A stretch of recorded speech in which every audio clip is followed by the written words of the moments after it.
Good afternoon, I'm Dennis Galecki and welcome to the 417th Imagine Buffalo program and another great virtual Imagine lecture hosted by our Buffalo and Erie County Public Library. Thanks so much for joining us today. This program is created by the Center for the Study of Art and Architecture, History and Nature, or Cezanne, as I call it, and ImagineLifelongLearning.com.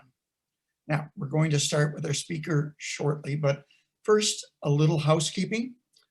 Everyone watching will be muted during our speaker's presentation, which will last about 15 minutes or so. We'll have time for questions at the end. And so if you do have a question, please type it into the chat box and we'll get to as many as we can. This program is being recorded. You'll be able to watch it again later on the library's Facebook and YouTube channels and share the link with your networks. As a reminder, we'll be here, life willing, on Zoom every Tuesday at 12:30 p.m. with a great lineup of local speakers. You'll have to start checking the library for the Zoom link. It will start changing after next week, every week. Now, this is the third Tuesday of June. So our focus is looking back, past and future. And our theme is to imagine Greater Buffalo as a premier North American cultural and nature center. Our featured speaker today is Jim Charlier. Jim is a board member of the Buffalo and Erie County Botanical Gardens, a past president of America's largest garden tour, Garden Walk Buffalo, and longtime garden blogger at artofgardening.org. He's a co-founder and current board member and marketing chair of Gardens Buffalo Niagara, the organization that produces Garden Walk Buffalo. The East Side Garden Walk, open gardens on Thursdays and Fridays in July. The Buffalo Style Garden Art Sale, Urban Farm Day, and promotes regional garden walks. A busy guy. His photography has been published in dozens of garden magazines and books. His own book, Buffalo Style Gardens, St. Lynn's Press, Pittsburgh, PA, co-authored with Buffalo News garden columnist Sally Cunningham, is available nationwide and at buffalostylegardens.com. Jim is an advertising art director and graphic designer for J. Charlier Communication Design, a design studio he's operated since 2000. So now let's welcome Jim Charlier. Jim? Hello, everyone. Thanks for coming. I have a slideshow I'd like to show you. I'm going to try and get that set up right now for you.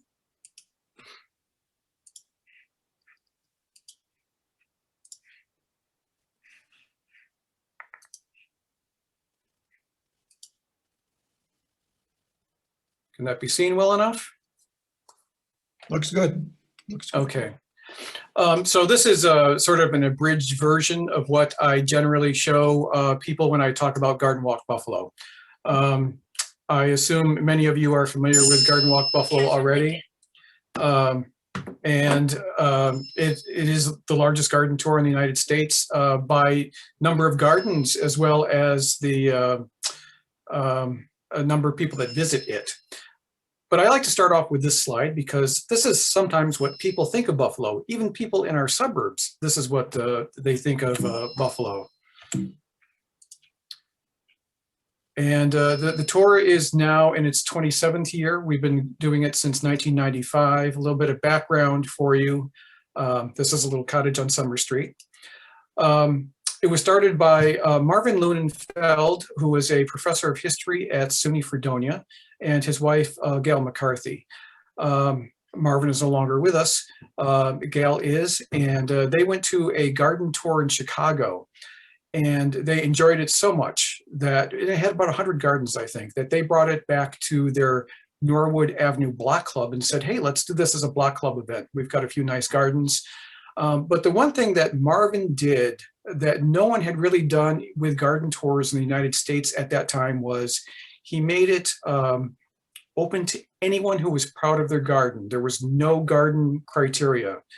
Previous to this, most garden tours that you would go on anywhere in the United States were usually sort of white glove garden tours where people would visit nice estates or nice homes with beautiful gardens and meet the gardeners, the hired gardeners, and usually raising money for charities and stuff like that, with teas, things like that. And Marvin wanted it to be more eclectic and more democratic. That's just how he was. So he wanted to start our tour with no criteria other than you have to be within a certain footprint. And in their case, it was a few blocks around Norwood Avenue and in the Elmwood Village. And since then, those first 29 gardens, it has grown to more than 400 gardens up until COVID year. And we're coming back from that. I think we had 435 in 2019, which was our 25th anniversary. In 2020, we sort of did a virtual tour. So this is coming back to it. This year, we weren't sure what to expect. So we thought maybe 200 gardens if we were lucky. This year we'll have, I think it's about 320 gardens. So it's coming back fairly strongly. About garden tourism in general, more people visit gardens each year. Garden events like botanical gardens, the Philadelphia Flower Show, garden tours like ours, more people visit these each year than actually visit Disney World or Disneyland combined. It's actually more people visit garden venues and events than actually visit Las Vegas, if you can believe it. So it's a huge, huge, huge tourism draw that not a lot of communities actually take advantage of. We've been thoroughly wrapped up with Visit Buffalo Niagara for probably 15 years now. It's been a great relationship. They've helped promote our tour. We love having them help us get more people here. Obviously, they're interested in getting people from outside of the area to come here. About 25% of our visitors come from more than 50 miles away from Buffalo, which means they're spending money when they come here. It's got about a $4.5 million economic impact for just Garden Walk weekend, those 2 days. Those visitors that are coming from out of town, they gotta stay in hotels or stay with family and friends. They have to buy meals, they have to buy gas. That's how they come up with these projected figures. Ours will be down a little bit this year because there may be less people traveling in to Buffalo for this. But we've got a lot of interest within a 50-mile radius. We have a good number of people come in. As a matter of fact, we get between 60 and 70,000 people each year. We'll be curious to see what the deal is this year with the border closed, possibly still in July, and also less people wanting to travel or stay in hotels. But here's a promotional video that we did along with Visit Buffalo Niagara.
So that video was initially set up, and that's why Visit Buffalo Niagara is a great partner to bring the Garden Writers Association to Buffalo. About 300 garden writers came in 2017 to Buffalo for their annual dinner and awards, and they came in for like I think about a 4 or 5 day weekend, and you know, conventions like that also bring in millions of dollars in overnight stays and such.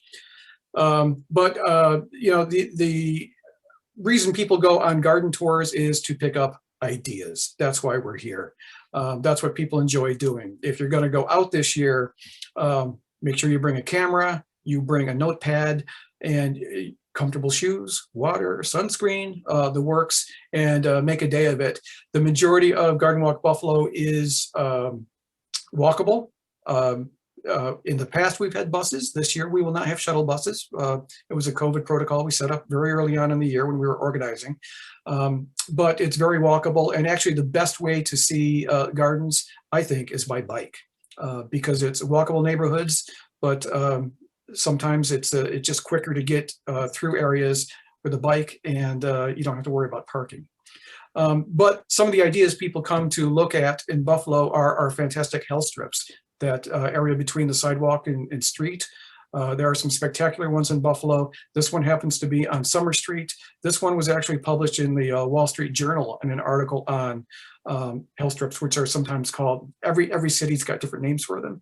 Boulevards, I think we call them hell strips. I've been using the more gentler hello strips for a while now, which is nice.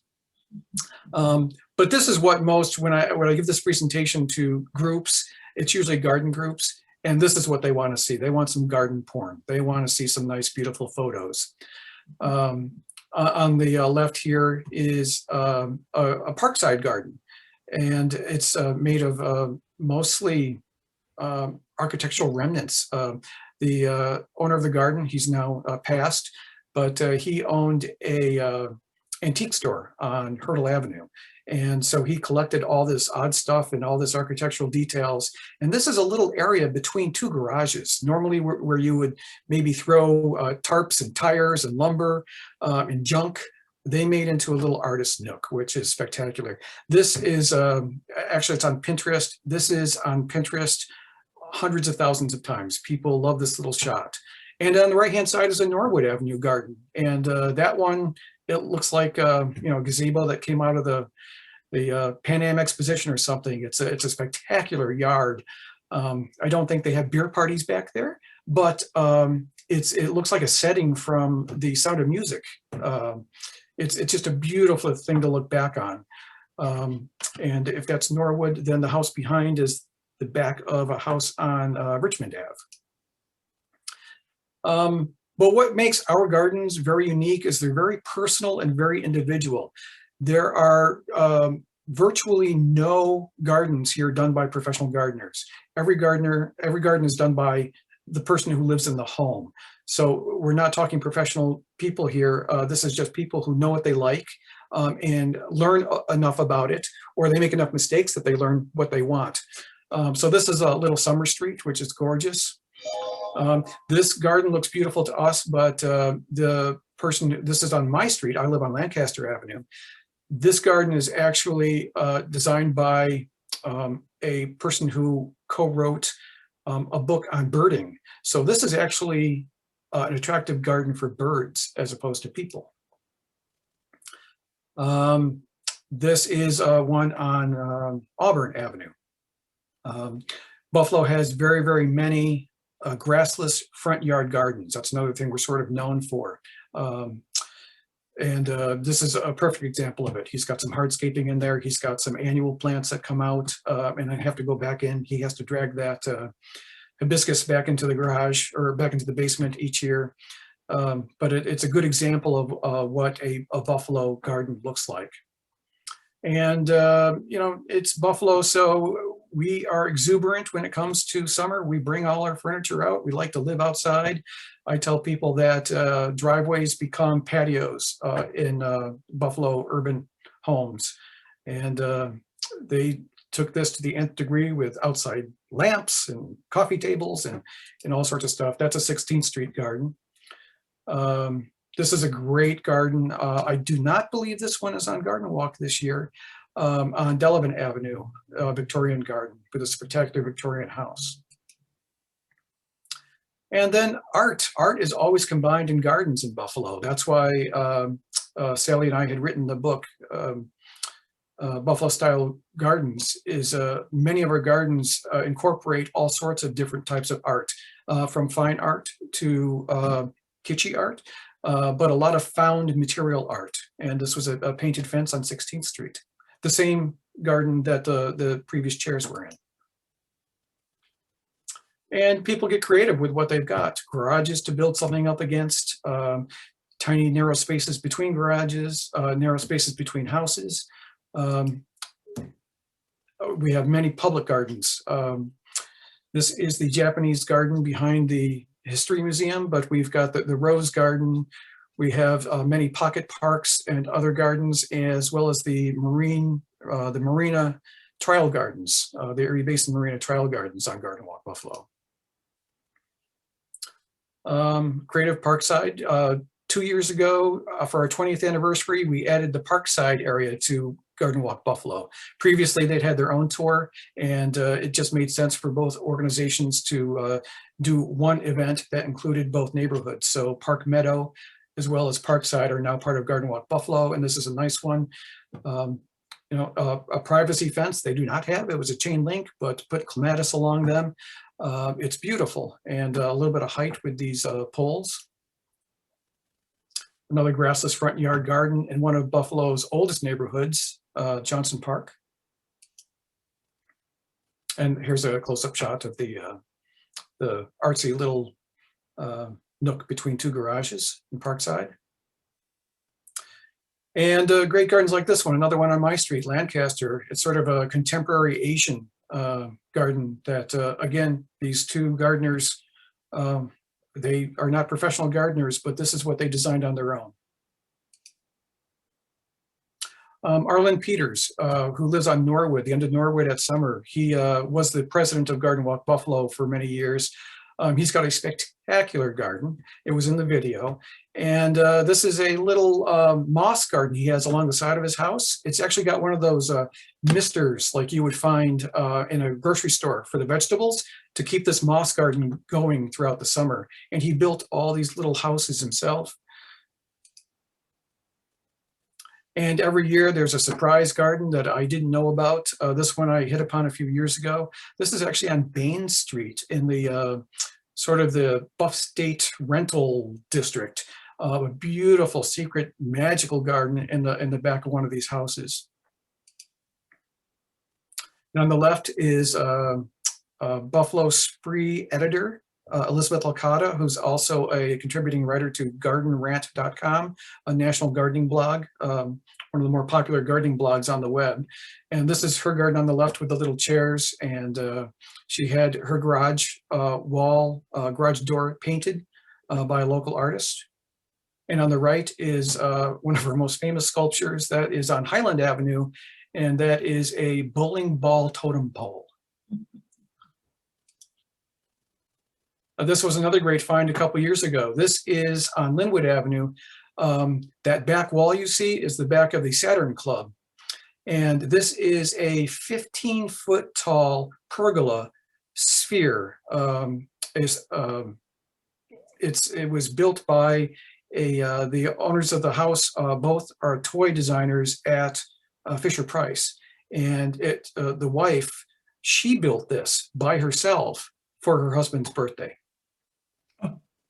It's a spectacular thing. We've got a little chandelier in there. You can sit in there.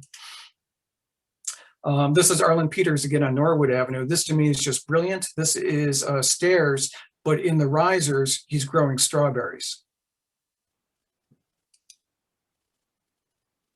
That's the same as before. This one was a spectacular garden. This was taken many years ago. This one is in the Cottage District. This is, I don't know if you can really see the very back wall. See a little bit of stone there. That was the white livery that is on, I think, Jersey Street, I think, that partially collapsed a few years ago into this garden a little bit. So he's rearranged the garden a little bit, but it's still a spectacular space, and he's on Garden Walk again this year. A Parkside garden, odd collections of things. Another, this one is on Prospect. This is a great garden. You'll not find this anyplace else on earth.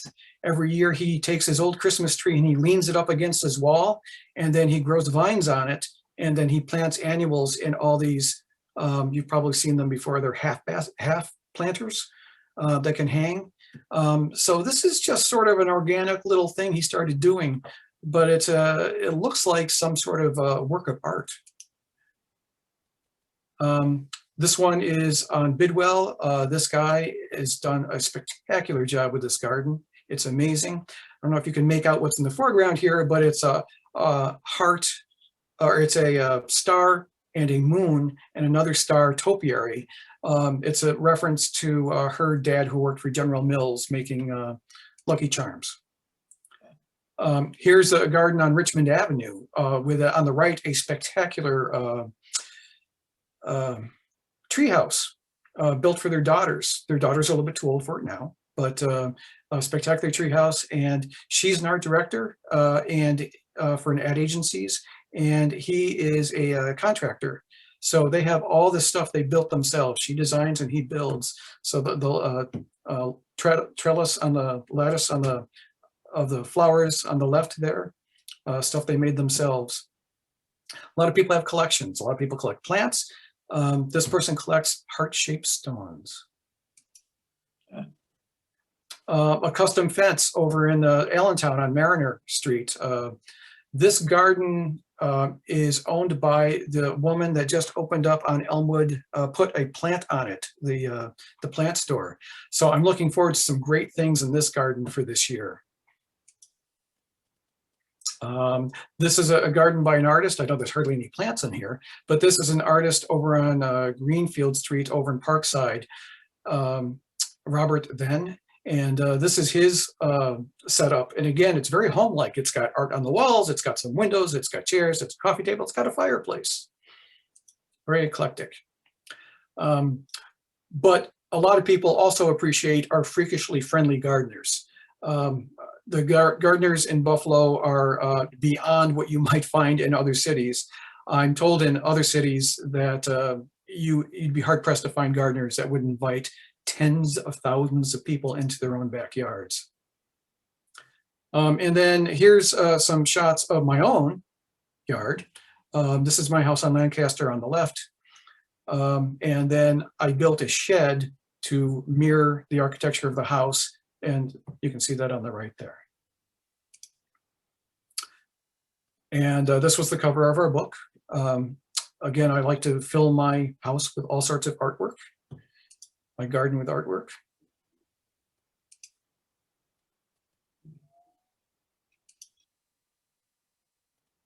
These are glass flowers that I've collected over the years from an artist in Orchard Park.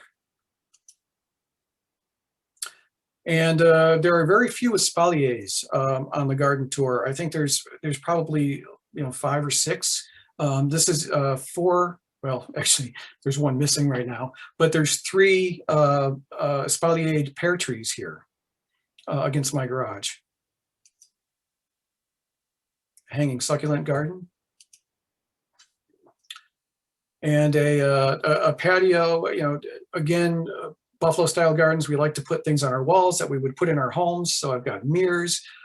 This granite carpet I made from scraps of granite and marble. that were given to Garden Walk gardeners by one of our sponsors, Italian Marble, out in Clarence. And then, simple things that people can pick up and do. It doesn't have to be fancy. Mine's a more fancy tour-ready garden, but little things like this paver and grass checkerboard garden. Anyone can do that. It's also the only grass I have in my garden. And then this year I've been making my own garden totems, poles. I made these for myself. I'd seen them for years and I'd wanted to try something like this. So I started making them, and then my wife convinced me that I should be making them for others. So I'll talk about it in a second, but we'll be doing, we have a garden art sale every year. And here's the garden art sale. It's held out at the Botanical Gardens on the front lawn. It's usually a spectacular weekend. And this year it's the 26th and 27th. And we've got about 50 vendors of art. And I'll be vending for the first time, selling these art poles. I've got about 40 to sell. But it's a great weekend. It's usually beautiful. The vendors range in everything from people who sell fountains to artwork intended to be in a garden, artwork of gardens.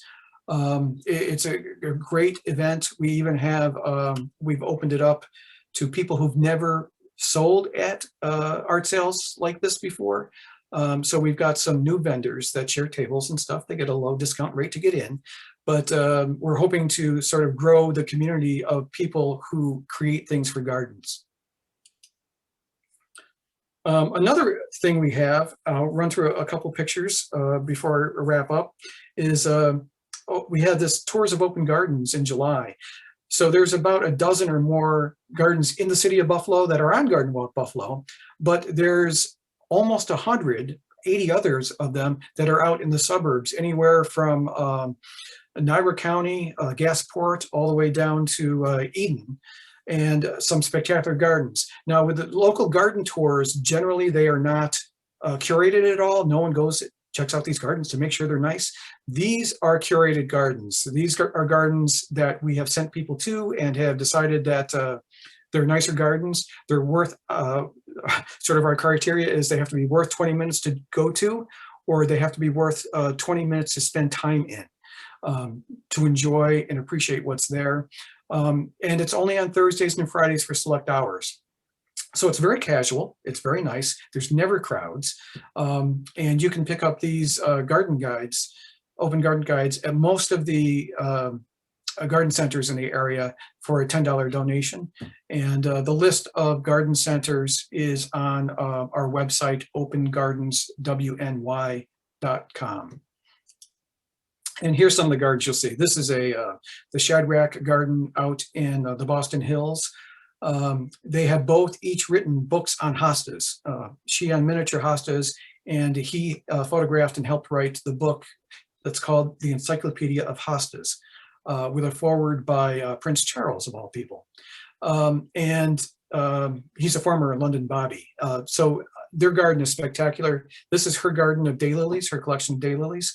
But the hosta collection there is world class. I mean, people come from around the country to visit this garden, and we have it right here in our backyard. So if you get to go on open gardens, this one happens to be open on Thursdays and Fridays, and spectacular. You will not regret going there. This one is in Hamburg.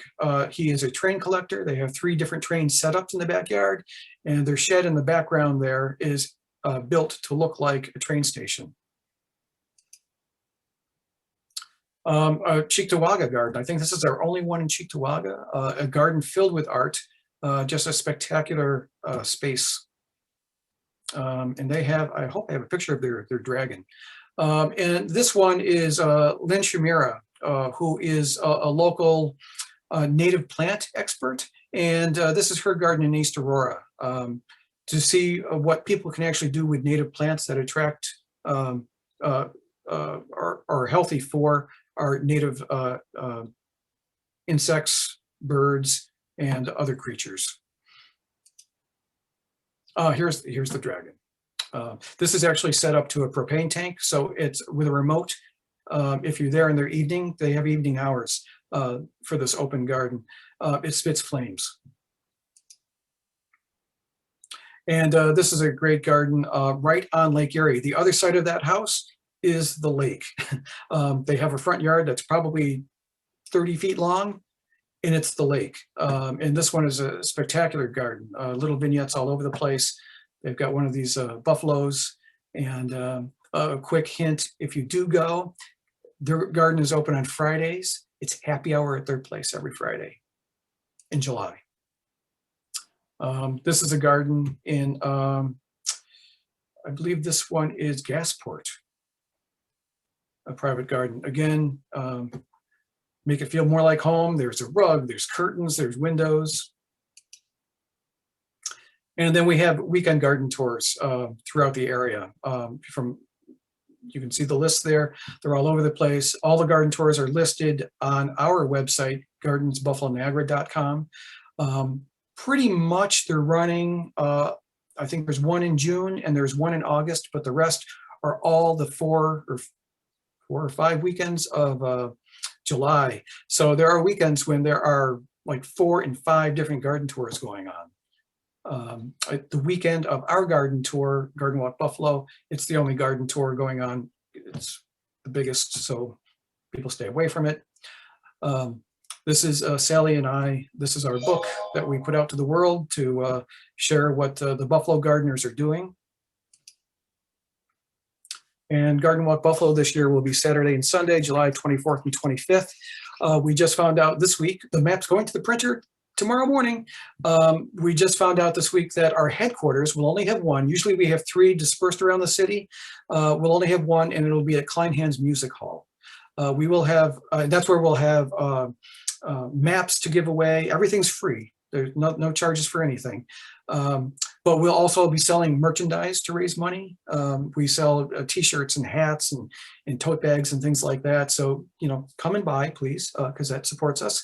And also we'll have 3 satellite map sites where you can just pick up quick maps around the city. The Westside Community Center, at First Presbyterian Church, and also the Martin House.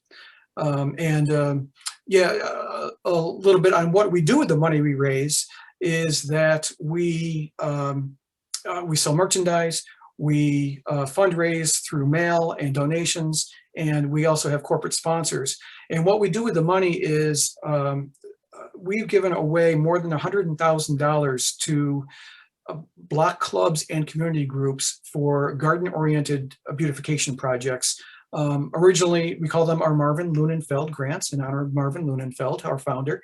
And we started off doing it just in the footprint of Garden Walk Buffalo, but now it's citywide. We do projects on the east side of Buffalo, Riverside, South Buffalo, all over the place. And we've also started helping with, in their 3rd year, I believe it is, the East Side Garden Walk is now an event that Gardens Buffalo Niagara puts on along with Garden Walk Buffalo. And that tour is growing a little bit each year. They're getting their own sponsors. I think there's almost 60 gardens on that tour. So we've been helping with that. And I believe that is it, Dennis. That's an amazing tour de force, Jim. Thank you very, very much for that. For the eye, it's like dessert here for the eye. Folks, we have a little time, so please enter in the chat box any questions you have. But Jim, I'll ask, I'll at least maybe observe and ask at the same time. We're known as the city of good neighbors, and it strikes me, and I'm so glad you pointed to the hospitality of the gardeners. Thousands of people are allowed in people's backyards. Usually the gardeners are out there greeting and chatting with folks.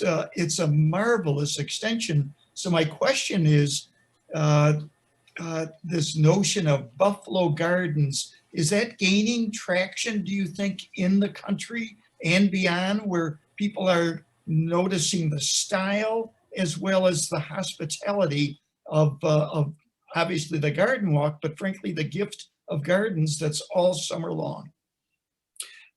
Yeah, I think so. A lot of it is due to the marketing we've done. We've been in Garden Walk Buffalo. Gardens are in garden magazines almost all the time. We've been in all the big ones: horticulture, fine gardening, garden design. We've been in all those. So there was a deliberate effort there to get our gardens in national publications. Again, the Visit Buffalo Niagara has been huge. Elizabeth and I are garden bloggers, Elizabeth Licata and I, and in 2010, we brought in about 80 garden bloggers to see our gardens, which is a great thing to do because those bloggers go home and they start blogging about it and sharing photos. And a lot of those, you call them bloggers, but a lot of them are editors and photographers for magazines, freelance travel journalists included. And then bringing like the Garden Writers Association here to Buffalo was huge. You get 300 people who are in the field of garden communication, and they're here taking pictures and writing articles and finding good, unique articles to follow up on, to write more. And again, Visit Buffalo Niagara, whenever they bring writers in that are on assignment, often they'll ask me to travel them around to some of our gardens, private tours, if they're not here for Garden Walk weekend, and trying to get the word out that way. And that's why Sally and I sort of capitalized on it by writing this book that gets distributed nationally. I can't say it's in every Barnes and Noble, but it's in most of ours. But it's gotten a lot of press, just the fact that that book exists. And there have been bloggers from around the country. Actually, the whole Buffalo style garden term was not something we came up with. It was a writer in New Jersey writing for the Atlantic magazine online who said, there's a quote, I'm not going to get it right, but it said, there's English style gardens, there's Japanese style gardens, and I would venture to say that now there are Buffalo style gardens that incorporate the architecture and found art. That's great. I loved your first picture because when I said the focus for week 3 is looking back so we can look forward, and for you to start with a scene of several inches of snow in Buffalo, that's the image many people have. You've done yeoman's work to change that image to a green one. Leah, how are we doing for some questions? We have a few questions. Let's go. The first one is, where does someone start if they want to have a spectacular garden? Are there classes or books to get started? Yeah, there's a lot of material out there. To get started, though, I look at your garden, see what's there, what your obstacles are that you have to work around, whether it's a tree or it's a fence or it's a chain link fence, or see what the obstacles are. And then the next step, I think, is to figure out what you want to do back there. Do you want it to be like that one garden that just looks pretty, that Sound of Music garden, something to look at that's nice out your window? Is it a place where you want to be able to throw parties? Is it a place where you just want a quiet little hot tub in just all privacy? Is it a place you want your grandkids to hang out in? So you got to then figure out what you want to do with the space, and then start planning your hardscape. Plants are the last thing you add. Don't worry about plants yet. But figure out where you need a hardscape for a table and chairs. If you want a patio, if you want a deck, figure out those things first. And then the spaces you have left, that's where you can plant. And the cheapest, best way is to go to one of the larger garden centers in the area and explain to them what you want and what you need in the garden, what you were thinking, and they can help you find the right plants for shade or sun. Or a lot of our urban gardens are very small, so we're looking for taller columnar, more narrow trees, smaller trees, and finding out what are good shrubs, because you sort of need shrubs as sort of architecture for a garden before you even put in all those perennials and annuals that you would put in. Great, that's really helpful. And what is the best way to weed in an environmentally conscious way? Weed in an environmentally conscious way. Well, pull. Most gardens in the city of Buffalo are on the back of the Garden Walk map. You'll see what are you interested in or looking for anything in particular, and it's a list of gardens with just art, with just structure. It's just, you know, there's just list the address. If you're interested in ponds, you can just look at the pond list and just visit gardens that have ponds. But there's also some for natives and organic gardens. The organic gardeners don't use any bad chemicals in their gardens. Want to keep it safe for the pollinators.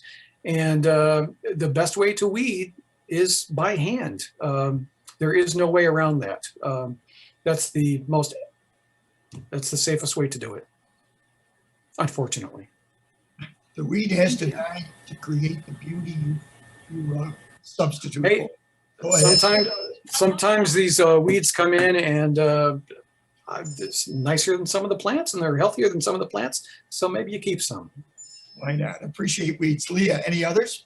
Nope, those are all the questions. Well, this is great. Jim, thank you for giving us a grand tour of Buffalo. This is mandatory for anybody, the thousands that plan to come to Buffalo or live in Buffalo and participate in a garden walk. That's always the last full weekend in July.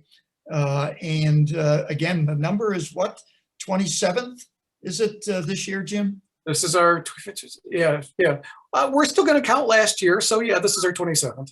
27, 95 you started, great. Yep. All right, well, we will, let's see. We're going to chat about next week's program.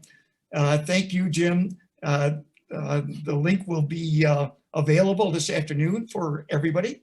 The video link that the library will post. Lynn Bader from WNED will be our presenter next week. The video that describes New York State's role in the women's suffrage movement, an important document that was aired just a few months ago, and the making of that and the background to that presentation will be next week's Imagine lecture. So folks, thanks so much for joining us today. Be well and have a good afternoon.